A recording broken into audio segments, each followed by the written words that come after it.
A confused buyer never buys. And if you're in a position in your junk removal company where you feel like you should be closing more, or you're curious of what you could do to simplify things in your sales process, understand that simplicity is key. So some of you, as I review junk removal calls pretty often, I notice that you tend to give a lot of information, whether it be your pricing, right? Going all the way from your quarter trailer price, half, 3/4 in full, so on and so forth, to how you do things. Some of you aren't keeping it simple enough, and you're giving up so much information on that call that you're actually hampering your ability to close the deal because you're confusing the buyer. Now, don't get me wrong, some information is needed, and some customers are going to ask more questions than others. But some of you are already engaging in that conversation before they even get a chance to ask. Which means that you might have a customer who wasn't going to just dive right into price or wasn't super concerned with it, yet you dove into it and possibly lost the deal by confusing them with your pricing structure. Because it is proven, as I mentioned, a confused buyer never buys. Humans hate making decisions. The harder that you make that decision, the harder it's going to be for you to close the deal and get the sale. So you need to simplify this process as much as possible. Okay? So instead of maybe diving into 18 different pricing structures that you have, where, by the way, most of your customers have no idea what the difference is between a quarter trailer and a full trailer. It's a fact, guys. Most of them have no clue. They have no clue how many items it's going to take to fill this thing up. They don't know how many items they have in comparison to the space you have available in the truck. So when you do it that way, there's a chance that giving a customer your full trailer price when in reality they gave you enough items that's a quarter trailer, they may actually be considering that your full trailer price is a price that they may need to pay, which is very bad. Obviously, your full trailer price might be $500, $600, $700, $800, maybe even higher, and they have nowhere near that amount of stuff. Yet, because you gave them that pricing, they're considering whether their job might be priced similarly to that, which is going to scare somebody off who only has a quarter trailer. We know that. So keep that in mind, guys, in your process. Simplify it. You don't need to go over detailed. All right. My preference, everybody has a different preference. My preference is you find out what the items are, where they're located, get the information right up front, have that warm conversation with the customer.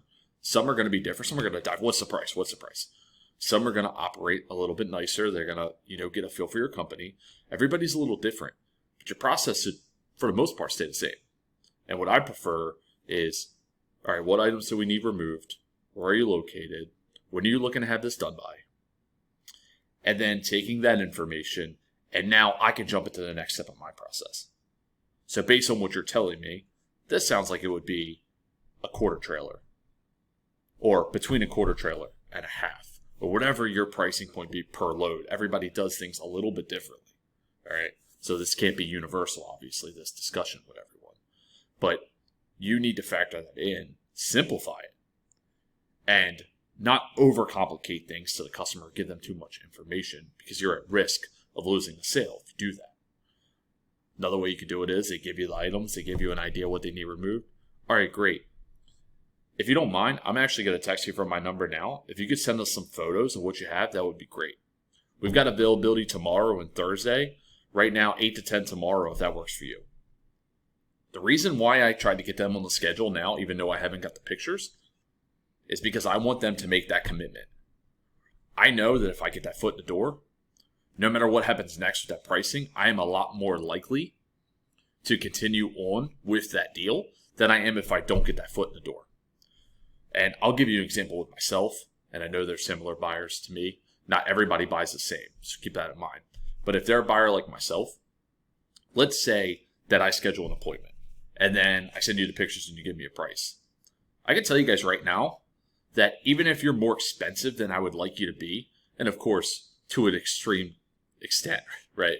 Like if you're $100 more, then I may reconsider. But if you're $20, $30, $40, maybe even $50, $60 more than what I anticipated, a buyer like myself I'm already on the schedule. I'm just going to say, you know what, let's just go ahead with it. Because the last thing that I want to do is cancel the schedule with you and then call somebody else and go through the same exact process. Because I value my time. And I know then I got to waste more time doing those things. So understand you have buyers that are like that. So if you can get their foot in the door, even if your price is a little higher than they may have liked, you still have a little bit more flexibility now because they really, some of them will not want to back out. They're just going to move forward. All right. Or, if you wanted to work out a deal and maybe you quoted them at 150, but they were more willing to do 140. Obviously, we all know we have some wiggle room within our price. Some are willing to negotiate, some aren't. My thoughts there are, if you're super busy, I wouldn't negotiate. I would just stick with my price. If you're a little slow at that time, then you might be a little bit more willing to negotiate. The other thing is, how far are they?